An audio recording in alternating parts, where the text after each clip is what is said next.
అంటే గణపురం నియోజకవర్గం ఎంత త్యాగం చేసిందో అంత గొప్పగా అభివృద్ధి అయింది.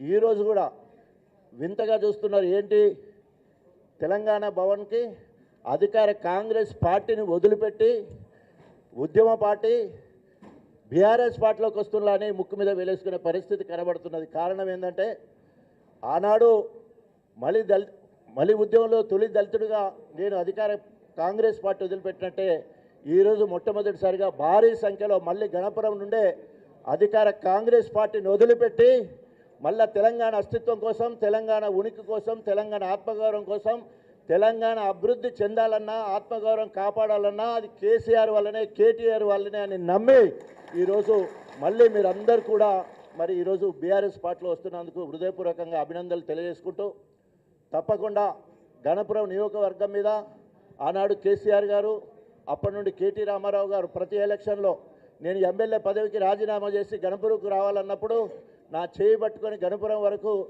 తోడొచ్చిన వారు కేటీ రామారావు గారు. అదేవిధంగా 2018 ఎన్నికల్లో మరి ఎలక్షన్లకు ముందు పోయే సమయంలో గణపురాన్ని నేను నియోజకవర్గ ఇన్ఛార్జిగా తీసుకుంటానని చెప్పేసి మరి కేటీ రామారావు గారు గణపురము డిగ్రీ కళాశాల విద్యాజ్యోతి డిగ్రీ కళాశాలలో మీటింగ్ పెట్టి మనల్ని అందరినీ ఒక్కటి చేసి 3వ ఎలక్షన్లో గెలవడం 4వ ఎలక్షన్లో గెలవడానికి వారు ముందు వరుసలో ఉండి చేయడం జరిగింది. ఏదేమైనా కూడా కేటీ రామారావు గారే కాదు, కేసీఆర్, కేటీఆర్ ఇద్దరు కూడా మరి ఈరోజు మనకు 2 కళ్ళ లెక్క. అంతేకాకుండా తెలంగాణ రాబోయే రోజుల్లో గణపురం నియోజకవర్గం తెలంగాణ మొత్తము మళ్ళా గొప్పగా పార్టీ పరంగా కానీ ప్రజల సమస్యలు పరిష్కరించడంలో మనం అందరం కూడా ముందు ఉండాలి. ఇప్పటి వరకు కడియం శ్రీఆర్ గారు 7గురిని అరెస్ట్ చేసి మరి జైల్లో పెట్టే సందర్భం, అక్రమ అరెస్టులు, నిర్బంధాలు. ఆయన 94 నుండి 2004 టీడీపీలో ఉన్నప్పుడు మరి ఆనాడు ఎన్కౌంటర్లు, అక్రమ అరెస్టులు, నిర్బంధము ఏ రకంగా అణచివేతుందో మనందరూ కూడా తెలుసు. ఆయనకు అందుకనే దళిత దొరని, అదే కల్నాయక్ అని ఆయనకు పేర్లున్నాయి. ఆ రకంగా బీఆర్ఎస్కి వచ్చిన 10 ఏళ్ళు ఆయన పప్పులు ఉడకలే. ఏ రకంగా అక్రమంగా అరెస్ట్ చేయడానికి, కక్ష తీసుకోవడానికి అవకాశం దొరకలే. మళ్ళీ ఎప్పుడైతే కాంగ్రెస్లో జాయిన్ అయిందో మళ్ళా ఈరోజు కాంగ్రెస్ కామెర్లు కమ్మినట్టు, ఈరోజు పైత్యం ఎక్కినట్టు మళ్ళీ పాత రోజులు మళ్ళీ గుర్తొచ్చే విధంగా గణపూర్లో ఉన్నది.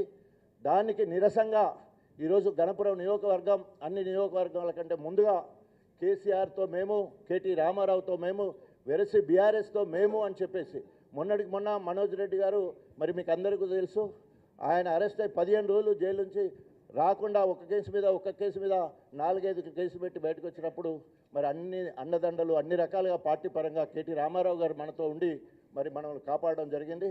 సో ఎన్ని కేసులు పెట్టినా కూడా భయపడేది లేదు.